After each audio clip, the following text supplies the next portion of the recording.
Hey guys, welcome to another edition of First Chapter Friday. I do hope that you're enjoying these little book recommendations, these snippets. I hope that if you read one of them or more, that you absolutely let me know what you think. You can see I keep adding to my stack back here. I have some books on the shelf, some of my book of the month selections that I hadn't read, and so I'm pulling them out and adding them to my stack. But my read is increasing as well. I've read I think 12 books since spring break, so it's kind of exciting. But I have another wonderful recommendation for you for First Chapter Friday.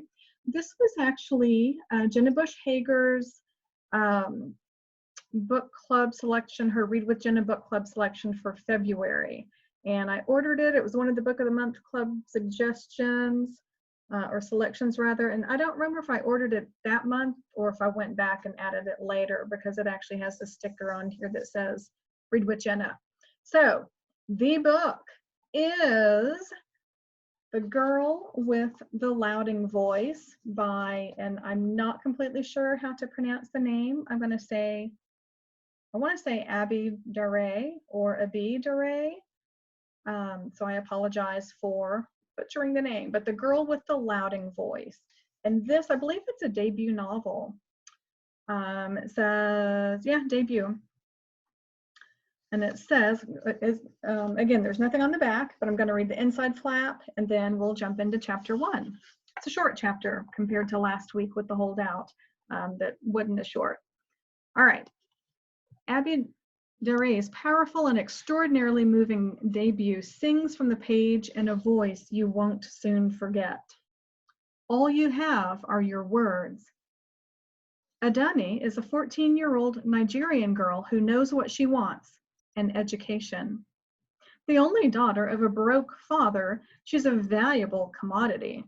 Removed from school and sold as a third wife to an old man, Adani finds that her life amounts to this: 4 goats, 2 bags of rice, some chickens, and a new TV. When unspeakable tragedy swiftly strikes in her new home, she is secretly sold as a domestic servant to a household in the wealthy enclaves of Lagos, where no one will talk about the strange disappearance of her predecessor, Rebecca. No one but Aduni. As a yielding daughter, a subservient wife, and a powerless servant, Adani is repeatedly told that she is nothing. But Adani won't be silenced. She is determined to find her voice, in a whisper, in a song, in broken English, until she can speak for herself, for the girls like Rebecca who came before, and for all the girls who will following. Featuring a remarkable, unforgettable heroine, Abi Dare's incredible debut novel is a heartbreaking coming-of-age story that vividly captures a young woman's courageous struggle for the right to choose her own future. Sounds fascinating. So let's hop on through here. We're going to start with the prologue. It has a prologue and then the short little chapter 1. Prologue. Nigeria is a country located in West Africa. With a population of just under 180 million people, it is the 7th most populous country in the world, which means that 1 in 7 Africans is a Nigerian. As the 6th largest crude oil exporter in the world, and with a GOP of 568.5 billion, Nigeria is the richest country in Africa. Sadly, over 100 million Nigerians live in poverty, surviving on less than $1 a day. And this is from the Book of Nigerian Facts from Past to Present, 5th edition, 2014. Chapter 1. This morning, Papa called me inside the parlor. He was sitting inside the sofa with no cushion and looking me. With no cushion and looking me. Oh, it's written in dialect. Okay. He called me inside the parlor. He was sitting inside the sofa with no cushion and looking me. Papa have this way of looking me one kind, as if he wants to be flogging me for no reason, as if I am carrying stuff inside my cheeks, and when I open mouth to talk, the whole place be smelling of it.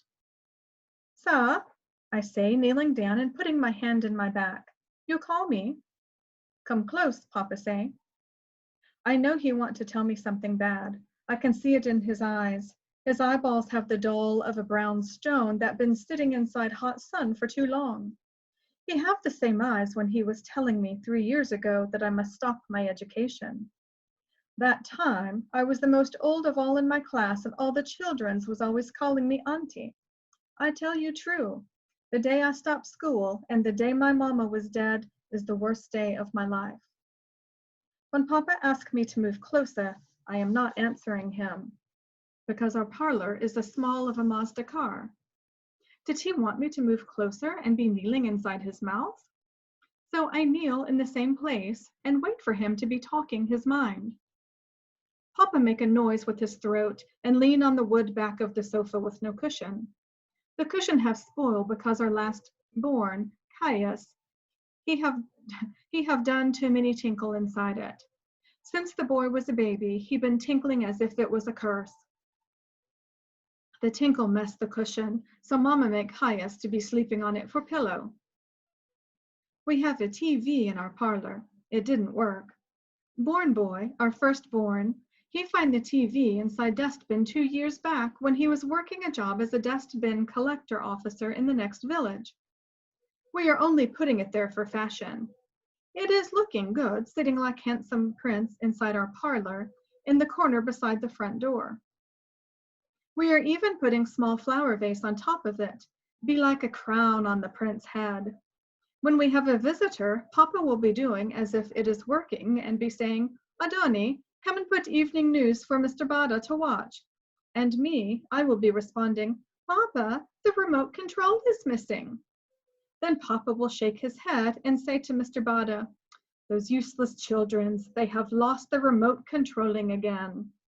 Come, let us sit outside, drink, and forget the sorrows of our country, Nigeria. Mr. Bada must be a big fool if he didn't know that it is a lie. We have one standing fan too. 2 of the fan blade is missing, so it is always blowing air, which is making the whole parlor too hot. Papa liked to be sitting in front of the fan in the evening, crossing his feet at his ankles and drinking from the bottle that have become his wife since Mama have dead. Adani, your Mama have died, Papa say after a moment. I can smell the drink on his body as he is talking. Even when Papa didn't drink, his skin and sweat still smell. Yes, Papa, I know, I say. Why is he telling me something I have already know? Something that have caused a hole inside my heart and fill it with block of pain that I am dragging with me to everywhere. How can I ever be forgetting how my Mama was coughing blood, red and thick with spit bubbles, inside my hand every day for 3 months? When I am closing my eyes to sleep at night, I still see the blood. Sometimes I taste the salt of it. I know, Papa, I say again. Have another something bad happen? Papa sigh. They have told us to be going. To be going where? Sometimes I have worry for Papa. Since Mama have dead, he keeps saying things that didn't make sense, and sometimes he talk to himself, cry to himself too when he think nobody is hearing. You want me to fetch water for your morning bath? I ask. There is morning food too, fresh bread with sweet groundnut. Community rent is 30,000 naira, Papa said. If we cannot pay the monies, we must find another place to live.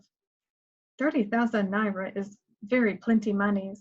I know Papa cannot find that monies even if he is searching the whole of Nigeria, because even my school fees monies of 7,000 Papa didn't have. It was Mama who was paying for school fees and rent monies and feeding money and every money before she was dead. Where will find that money? I ask. Morufu, Papa say. You know him? He come here yesterday to see me. Morufu, the taxi driver? Morufu is an old man taxi driver in our village with the face of a he-goat. Apart from his 2 wives, Morufu is having 4 children that didn't go to school. They just be running around the village stream in their dirty pant, pulling sugar cartons with string, playing playing S-U-W-E in italic, Sui, and clapping their hand until the skin about to peel off. Why was Marufu visiting our house? What was he finding? Yes, Papa say with a tight smile. He is a good man, that Marufu. He surprised me yesterday when he say he will pay community rent for us, all the 30,000. That is good? I asked the question because it didn't make sense, because I know that no man will be paying for another somebody's rent unless he is wanting something. Or is he owing Papa monies from before in the past? What was he wanting? I look my Papa, my eyes filling with hope that it is not the thing I am thinking. Papa? Yes. Papa wait, swallow spit, and wipe his front head sweat. The rent money is among your awori. My awori? You mean my bride price? My heart is starting to break because I am only 14 years going 15 and I am not marrying any foolish, stupid old man because I'm wanting to go back to school and learn teacher work and become an adult woman and have monies to be driving car and living in fine house with cushioned sofa and be helping my papa and my two brothers. I don't want to marry any men's or any boys or any other person forever. So I ask Papa again, talking real slow so he will be catching every word I am saying and not mistaking me in his answer. Papa, is this bride price for me or for another person?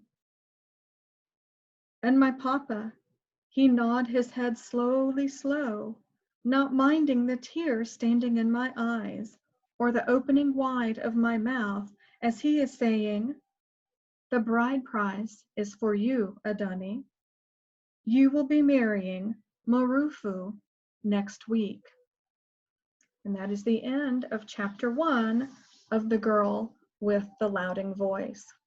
So I hope you read it. Let me know what you think. I think this is going to be my next read as soon as I finish the holdout. And yeah, I'm excited, y'all. Great reading. So have a wonderful afternoon, a wonderful weekend with your books, and let me know what you think. Bye.